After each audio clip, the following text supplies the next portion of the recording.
washed away my sins. You washed away my...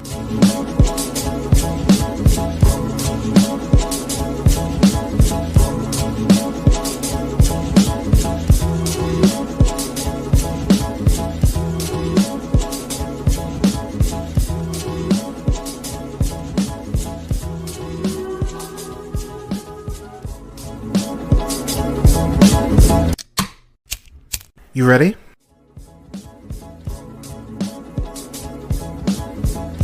You're listening to the Real Pineapple Podcast Network.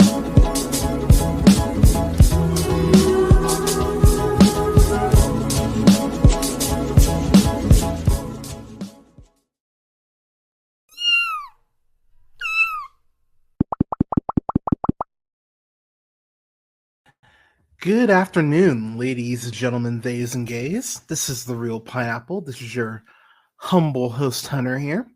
Happy Black History Month as we continue through. I hope you're safe. I hope you're well. All right, so I've got a review for Captain America Brave New World, which is directed by Julius Onah, who you know from directing The Cloverfield Paradox, which, man, what a weird rollout that was. Y'all remember that? How they're like, oh, there's randomly a new Cloverfield movie that came out right after the Super Bowl that year. Very, very weird rollout.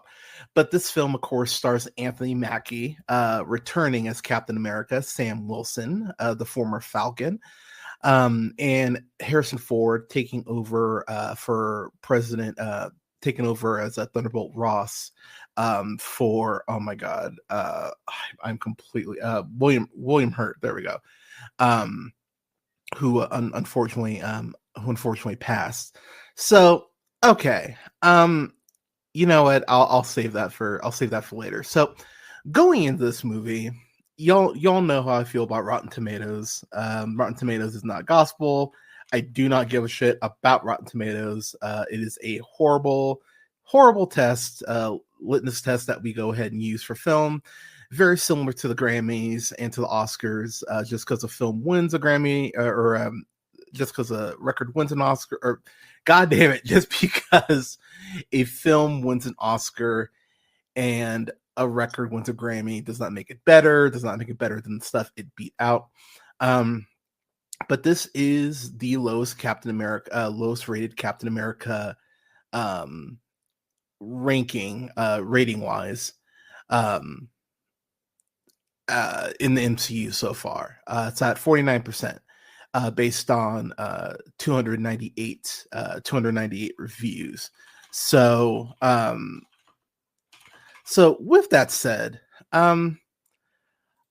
we have to have a conversation here. So Captain America, and I'm actually looking through because I'm let's see, I'm just curious. So Captain America has been one of my favorite characters since I was a kid. I genuinely love this character. I used to attempt to throw a shield with like a trash can lid. I would also use that same trash can lid to pretend to be a Ninja Turtle.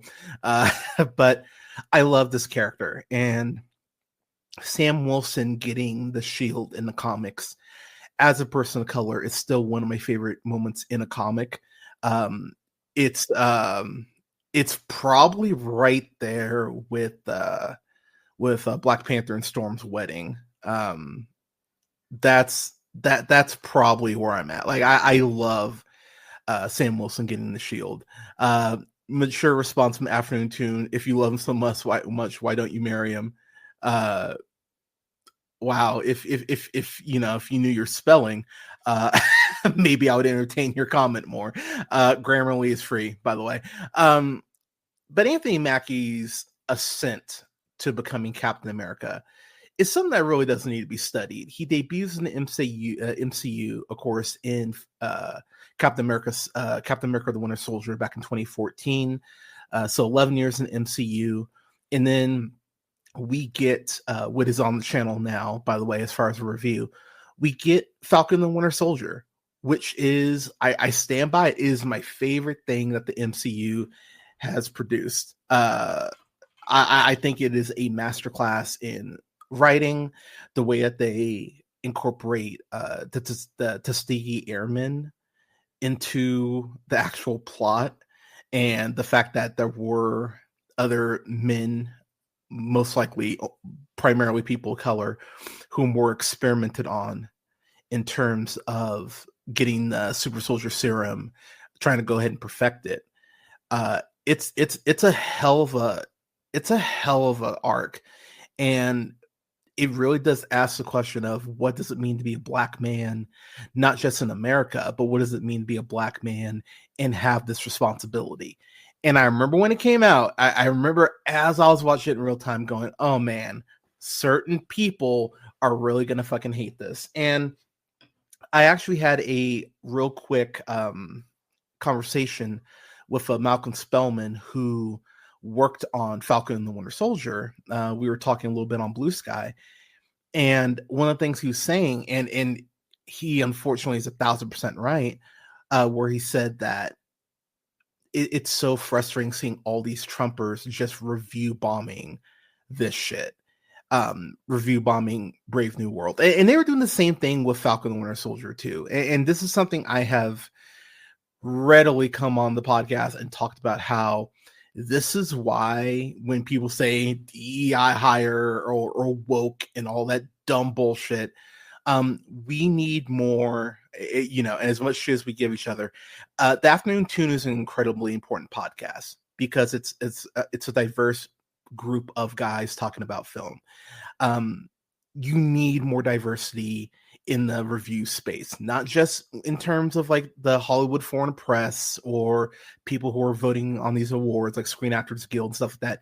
You need more diversity in the review space, because when you don't have that, you have fuckers like this who just review bomb this shit because it's a person of color, it's a woman, it's someone that's trans. Fuck this. Like it's just that from jump, and it has no room to grow on you or to remotely even impress you. You've already gone in with your bullshit mindset to go, I hate this shit.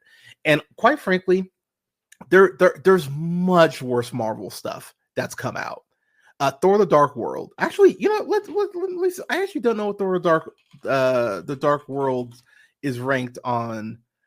Okay, that's fucking ridiculous. Okay, Thor: The Dark World is a 67% on Rotten Tomatoes. This is way better than Thor: The Dark World. Yeah, see, that's exactly what I'm talking about, y'all. No. This is not worse than Thor: The Dark World. That is for goddamn ridiculous. So no, see, that's why I tell y'all, Rotten Tomatoes is not gospel. I would like to point out, by the way, that the audience score, the popcorn meter, is 80%.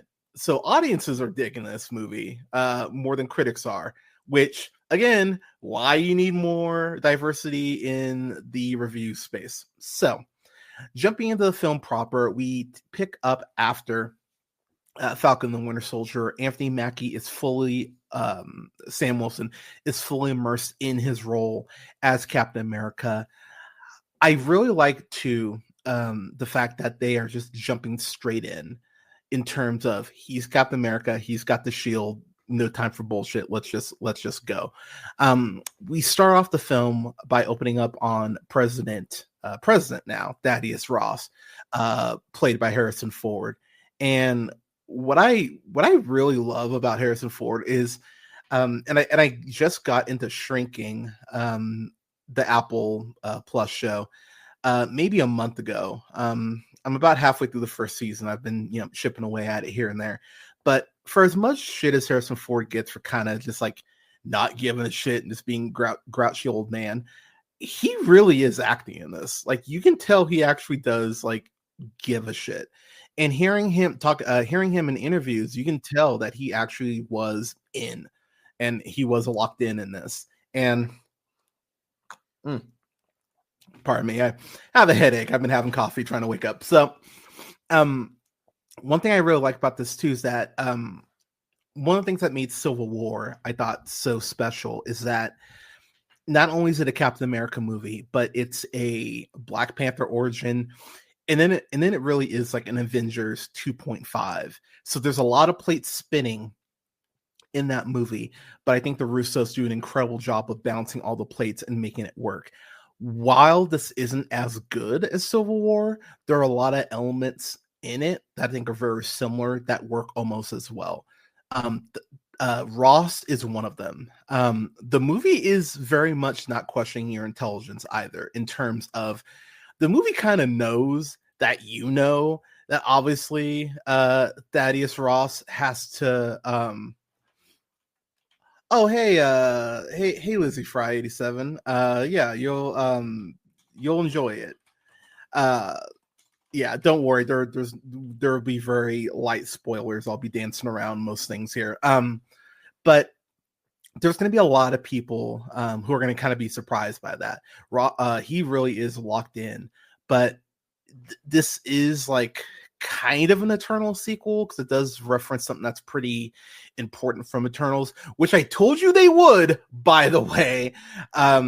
They go ahead and reference that from Eternals. It's a pseudo Incredible Hulk sequel as well, because it does take the elements, of course, out of Ross and then the villain in the movie as well. But I think for the most part, it does balance things actually pretty well. But the film opens up with Ross talking about how he misses his daughter, Betsy, Betty Ross, who's played by, of course, Liv Tyler. So fine still. I really like that opening. And then we go ahead, right out the box, someone calls Sam Wilson Cap. So it is very established in this world. He is Captain America. You can complain all you want about wokeness and all that bullshit, but he is Captain America. Fuck off. I love the way that they go ahead and they establish that. And it's a very nice little montage they give you at the beginning of the film to go ahead and start off the film. And then we go ahead and get a 5-month time jump. The one thing I will say that was kind of confusing, but I actually kind of like it because it gives me 70s spy thriller vibes, which is something I love about the Captain America brand overall, is that it is very much, that is something it's locked into, is being more in that spy thriller realm. No MCU opening. No Marvel Studios branded opening. I was shocked by that, to be honest. So I was like, oh, that's interesting. Okay. But we go ahead and get our time jump, and Cap is upgraded. That is one thing that is very like prominent throughout this film, is that they do a really great job of showing you how Sam has grown into being Captain America and how his fighting style has evolved. And that's one of the things about to kind of put it in Marvel Rivals terms, Steve Rogers was definitely more of a tank, just kind of like this bruising guy with the super soldier serum who's able to do athletic stuff. Since Sam doesn't have the serum, he is doing things more from a distance. He is more aerial. It's kind of more in wrestling terms, it's kind of like almost like a blend of like lucha libre and parkour while using the shield and using angles. Like he's using the shield a lot in terms of angles and how he's throwing it.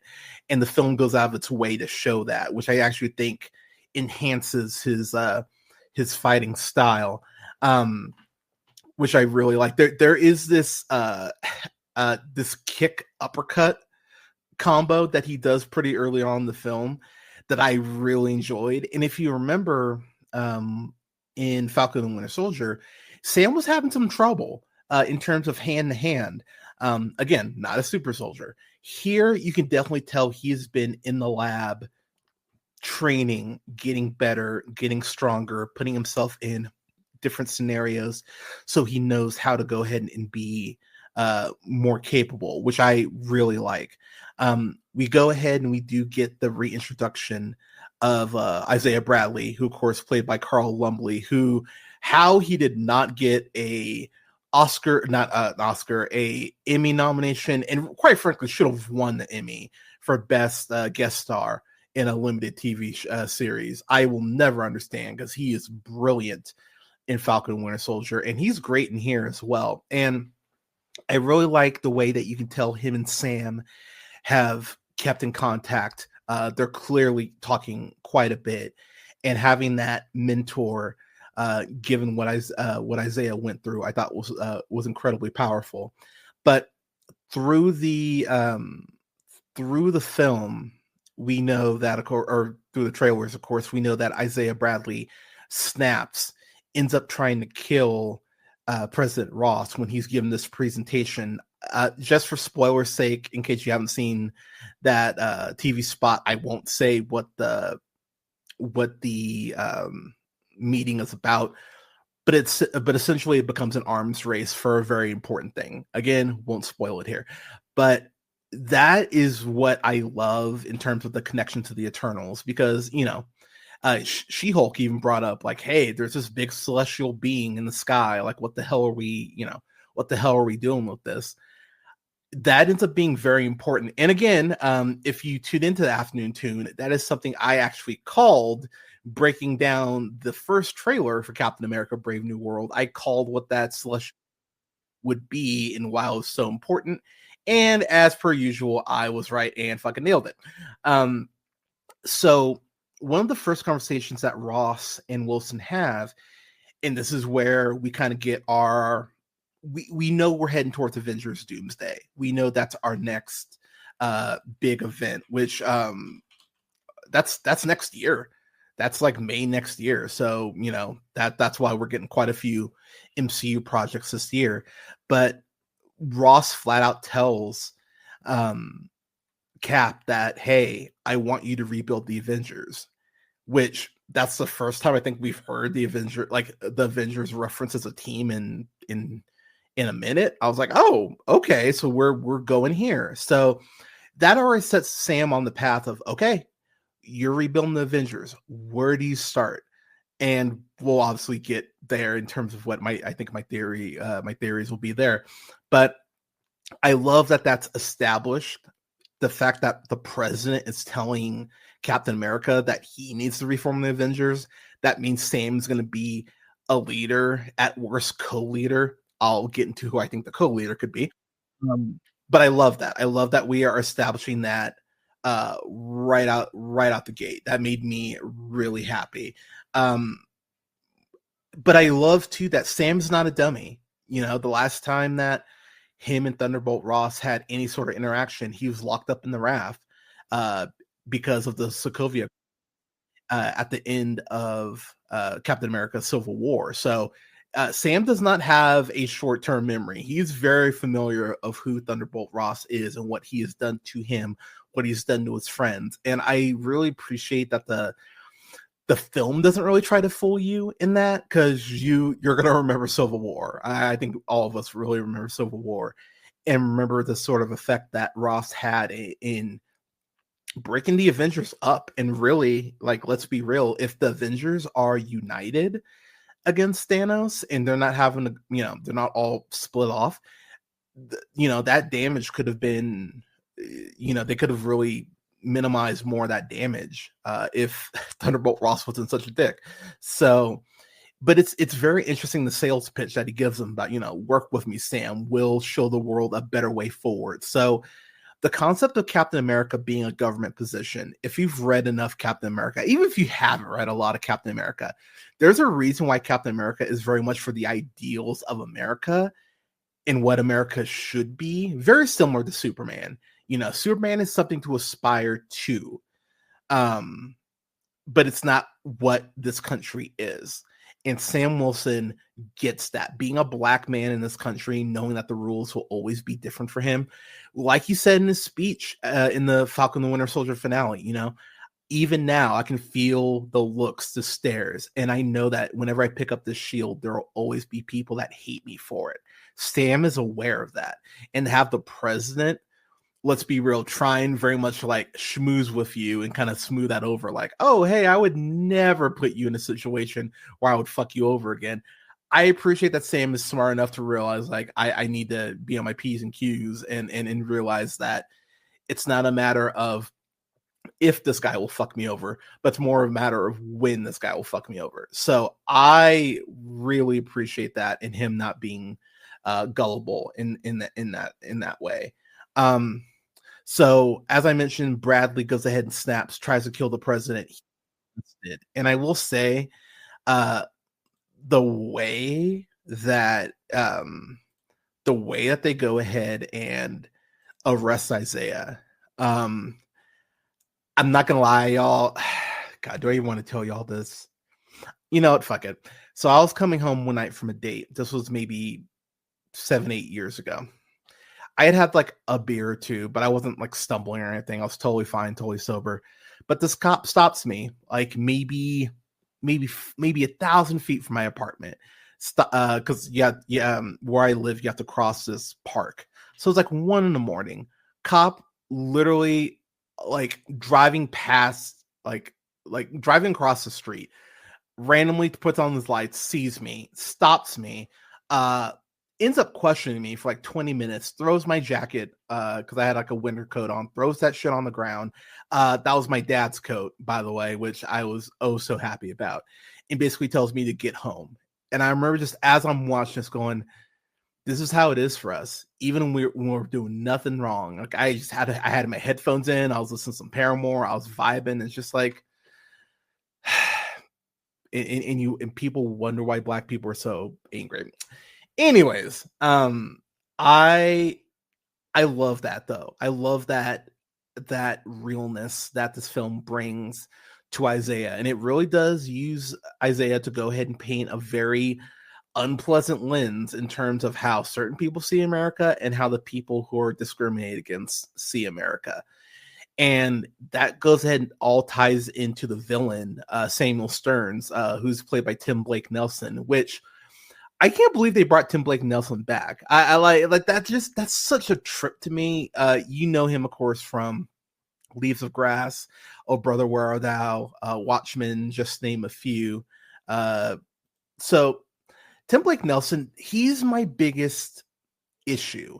And I'm not saying his performance, because his performance is great in here. I think he's absolutely fantastic. And the way that he is twisting these gears and just like twisting the blade at points with some of the stuff he says to Sam, like he's able to manipulate his emotions or attempt to manipulate his emotions in a way that's very unique, because of the mindset that he is coming from. And when you find out why he has such a hate boner for for President Ross, it makes a ton of fucking sense. And it's one of those things where, because we know who Thunderbolt Ross is, it makes a ton of sense that he did like what he did and his connection to the leader.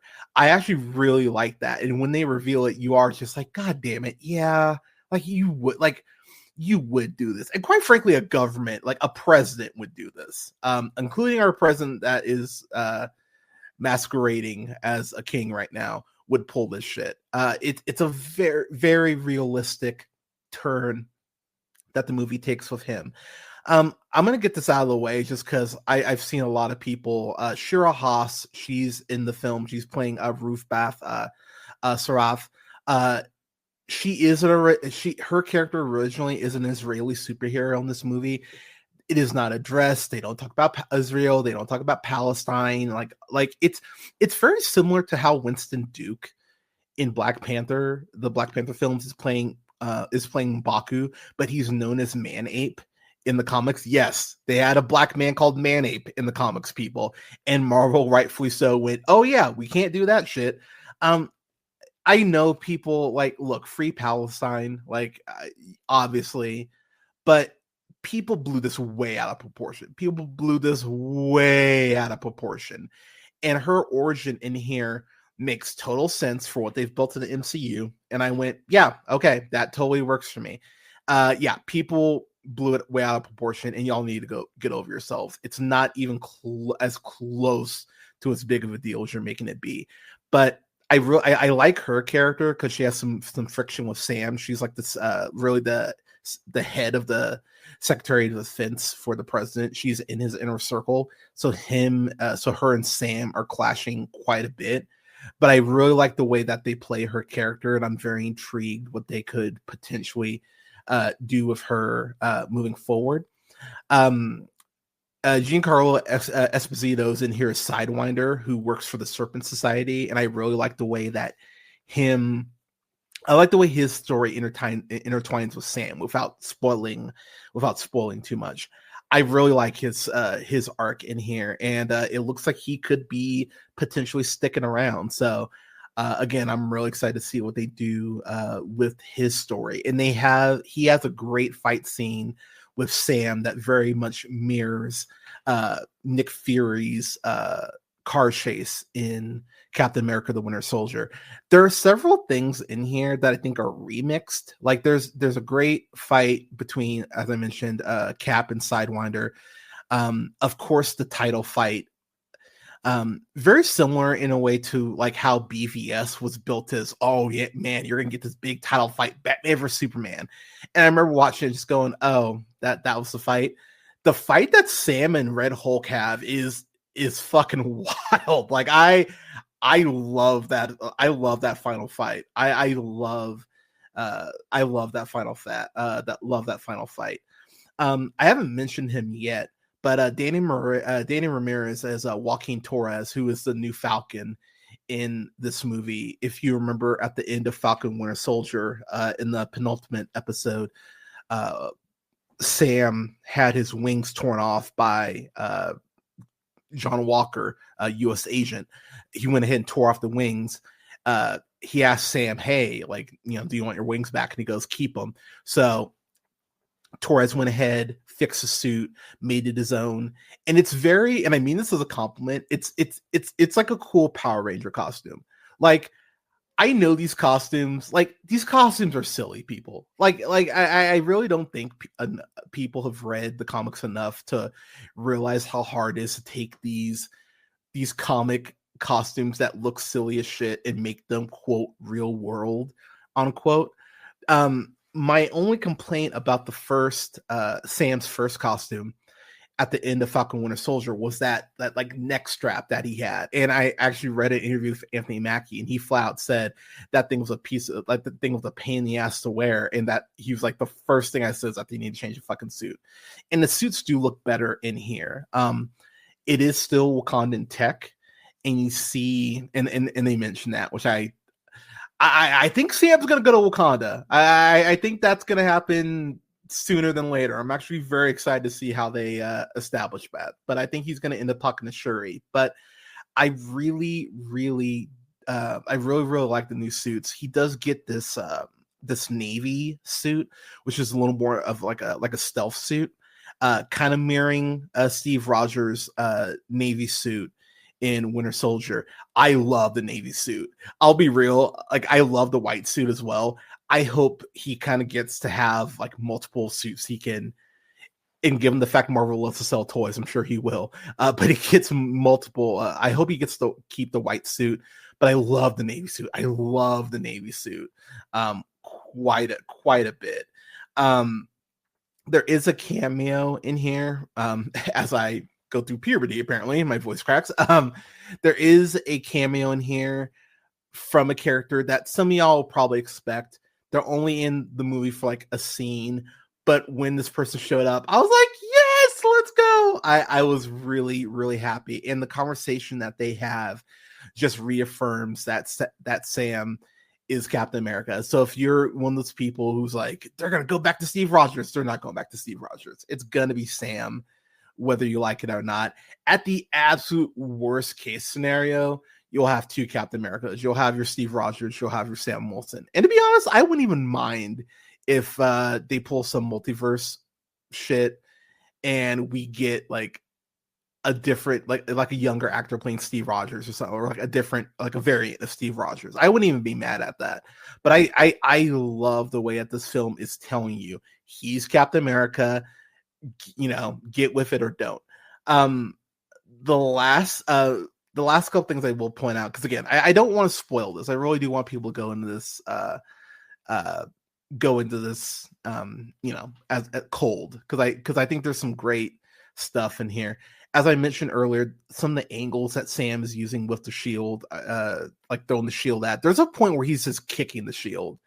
But you think about it, yeah, his suit's made of vibranium, so are the boots. You would be able to do that. he does this. Oh my god, some of the way he's kicking the shield are so fucking cool. There's a point where Sam is literally riding a missile, and I just went, yes. I just went, yes, yes, yes. I saw this with my partner for Valentine's Day, and I was just so happy. I just had a blast watching this. Is it perfect? No, it's not. But at the end of the day,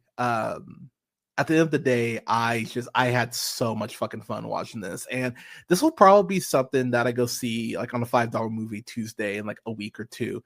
One of the quotes from the movie that I think is just so beautiful and so perfect. This movie is written by Rob Edwards, Malcolm Spellman, who I mentioned, and Daylon Muson. Rob Edwards from writing Princess and the Frog and Treasure Planet. Malcolm Spellman, of course, worked on Falcon and the Winter Soldier and is a producer on Bel Air. And Daylon Muson, from writing on Falcon and the Winter Soldier as well. But one of my favorite, like the quote for me from the film is, "If we can't see the good in each other, we've already lost."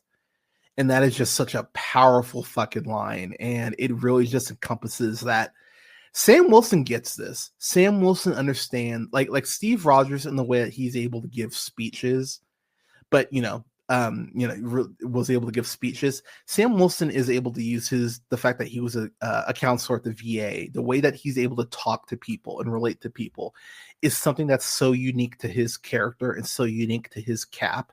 I love Sam Wilson, man, and I'm so happy that he's our Cap, that he's my Cap. But what I'll say,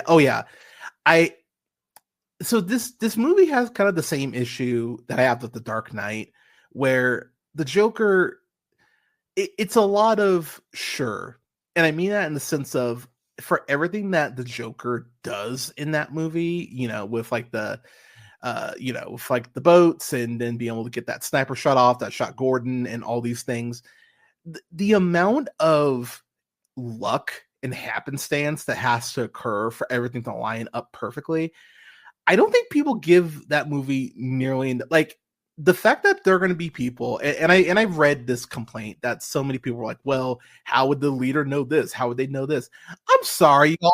Give the Joker that rope. You're not going to give it to the fucking leader. Like, come on now. Like, again, I get criticizing shit, but like, goddamn. So, like, be consistent in your arguments or don't be.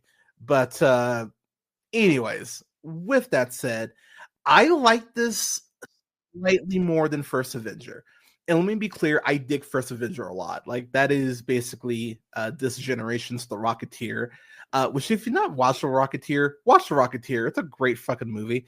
But I dug this a lot. And actually, the more, like, I was going to review this as soon as I saw it. And the more I thought on it, I was like, let me let this marinate. And I actually went back and rewatched some clips and read some reviews. And I was like, oh, does this bug me? I was like, no. Pardon me. Ooh. Like, did that bug me? No, not really. So, I'm gonna give this an A-. Like, I really enjoyed this. This was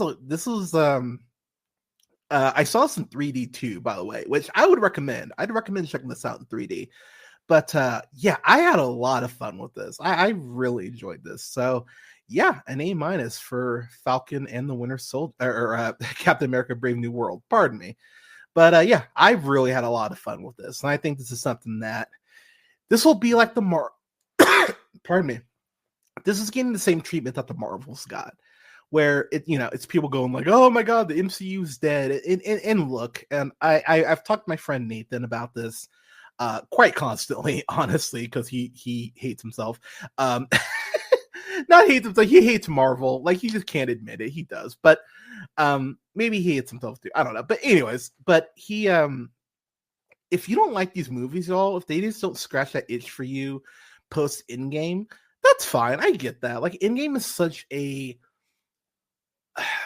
cultural milestone. It was such a cultural event and how it ended. I get that. Like, I get if that is your, like, some of my friends who were big in the MCU, they're like, there's just so much shit now. I don't even know how to catch up. That is completely fair. I get that. Like, I mean, you can watch these reviews and get caught up, but like, I get that because there's a lot of Marvel content out there now. I get it. I still haven't even reviewed Agatha All Along, which is a great show, by the way. Spoiler, but I get it. I genuinely get it. But if you don't like them, just don't watch them.